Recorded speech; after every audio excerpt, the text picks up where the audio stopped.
Ah, how shameless, the way these mortals blame the gods. From us alone, they say, come their miseries. Yes, but they themselves, with their own reckless ways, compound their pains beyond their proper share.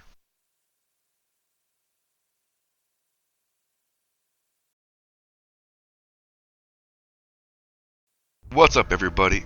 I hope you're doing well today. Finally, finally, Finally! I'm able to make a video about Lords of the Fallen about a year after I said I was going to. First, I had computer issues and spent a whole bunch of money fixing that. And then once I did, I found myself a beautiful woman, which has been taken away from my game time, but I am not sorry about it. It's been an awesome time just building up a relationship with her, and hopefully that keeps going well. And hopefully I keep on gaming and making videos like I want to, just at a whatever pace I'm comfortable with. But now that I got Lords of the Fallen beaten, it's time to make a video about it. So straight out the gate, this game is nightmare fuel. Just like with Dark Souls 3, there was a lot of enemies that were grotesque and ugly, and they made you flinch and really second guess yourself on how to approach them because you didn't know which side of them had arms or extra eyeballs or could lurch out either way. And Lords of the Fallen is no different. There are a lot of enemies that have the ability to breathe fire, jump out of shadows, or turn into demons.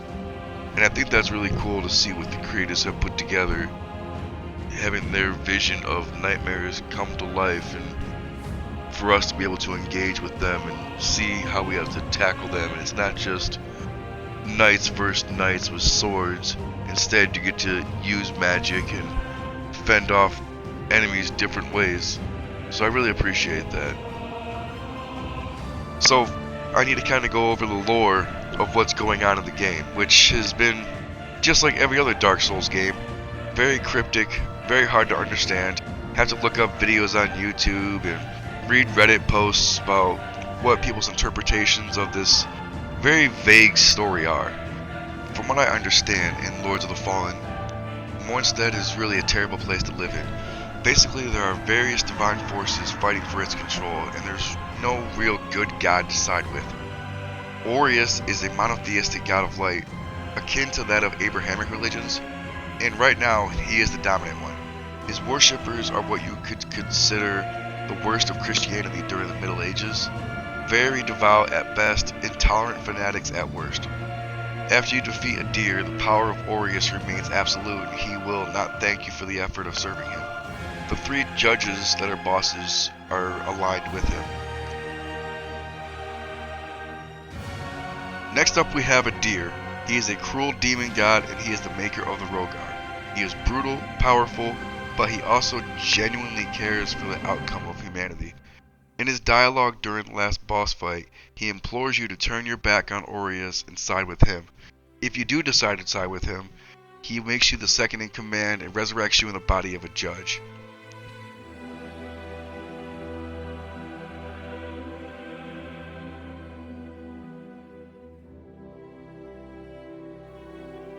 Finally, we have the outer godlike putrid mother, the dominant power of the umbral, which in Eldritch style, it's quite difficult if not impossible to truly understand. In her ending, she merges the Axiom and the Umbra together, and her shadow falls upon all creation, which is kind of bad. I have to study the lore more, but they did a good job considering how simple the original Lords of the Fallen was.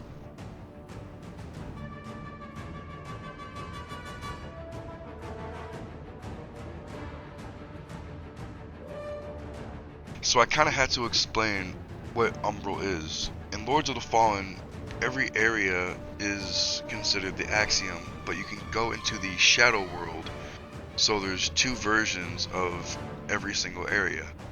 Granted, they're mostly the same with slight differences, but it's kind of like you're looking into an alternate dimension.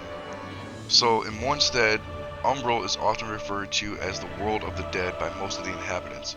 But if we analyze the name itself, it comes from the Latin word umbra or umbrae, meaning shadow. And the definition of the word umbral can be a step on the entrance of a house.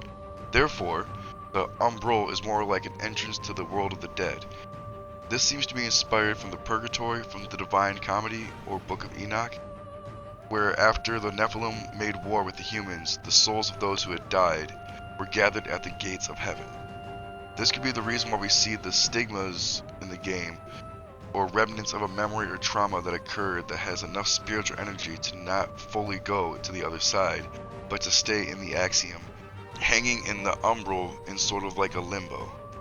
This could be similar to the purgatory or entrance to the other world, like in the Book of Enoch. There are many interesting descriptions of the afterlife to explore in this game. Okay, so now that I got a very vague description of the story out of the way, I kind of want to talk about what's important to me. I play Souls-like games because they're challenging, and aesthetically they're very beautiful. I have an appreciation for graphic rendering, design, when the textures and shadowing and lighting just all line up perfect, and these games have always been very beautiful and very fun to immerse yourself in. And of course they're challenging, and I appreciate when a boss, kicks my ass a couple times, or even a certain area trying to get through with enemies messing me up here or there, and having to figure out how to approach mobs different ways and not just go barreling in head first. And so that's always been a big part of it, and then the story kind of comes afterwards, where you immerse yourself into the community of YouTube videos and Reddit and everything else like that, where you actually have to read what people are saying about the story, because as usual it's always very cryptic. And the online community for this game was actually very supportive. You can't talk to any of them personally, just like traditional Souls fashion. You have to communicate with them through gestures, but when you accompany them through their world, or they accompany you through your world, you can always learn something new and make, oh hey, I didn't know this spot existed, or this essential piece is over here behind this hidden wall, or whatever else. So that's always cool to learn. And of course, I always have fun making different types of builds. Usually for Souls-like games I make a pyromancer, but this time around I made a paladin type build, which that was always really cool in other games. I've always made those towards the last couple characters for whatever game I played, but this time I made a Radiance build for this one, and I'm thinking about either doing a Pyromancer build or an Umbral build for the next New Game Plus I'm doing. You can change up your stats and reallocate points, and that's always really cool to do too. I hate when certain games lock you into the character you're made and you can't fix it. There's also a really cool photo mode, which if you watched any of my previous videos, you know that I'm a big nerd for being able to play around with photo mode. They have a 3D aspect you can play around with and alter different things, and that's really, really cool. I have always been a big nerd for photo mode, and the fact that you can do this is absolutely awesome. And of course, the most important thing when it comes to Souls games is the drip. A lot of the armor sets look really cool, and they have these things called tinks, where you can alter the color of every individual piece of armor to get real customization in, so you can really customize your character the way you want to, and I think that's just absolutely badass. So big props to these guys for making this game as cool as it is. I would definitely recommend playing it. I would say this game is a 9 out of 10. The only reason I'm saying it's not 10 out of 10 is just because the story seemed very short. I spent 65 hours getting through it, but that's also because I spent a lot of time doing co-op and helping other people out instead of just rushing through the game. Realistically, I could probably get through the whole game within an hour or two. It doesn't really seem like there's a lot to do.